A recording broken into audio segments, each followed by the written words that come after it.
এই ঘরেতে আমি ছাড়া আর থাকে না কেহ।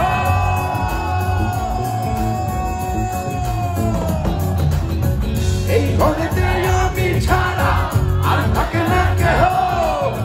পোকা মাকড় খাইয়া গেল সুন্দর দেহ। তোমার কাছে যাইতে পানা কইর না মানা। ওই গুরু কান্দিয়া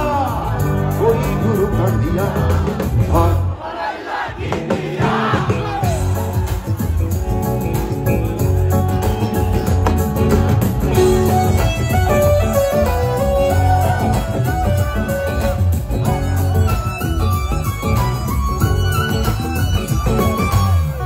আমার রুহু আমার মাঝে আরে নাই তো এখনো গুরু।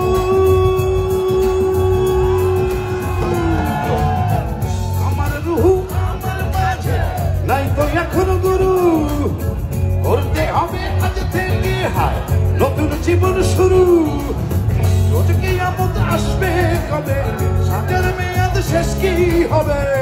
মুক্তির স্বাদ নিয়া ও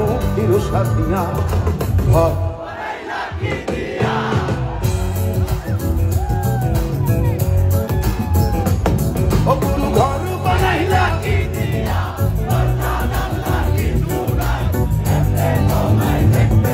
গুরু ঘর বানাইলা কি দিয়া।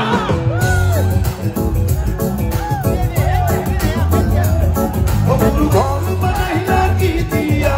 দরজা জানলা কিছু নাই, এমনে তোমায় দেখতে পাই। গুরু ঘর বানাইলা কি দিয়া। ঘর বানাইলা কি দিয়া। ঘর বানাইলা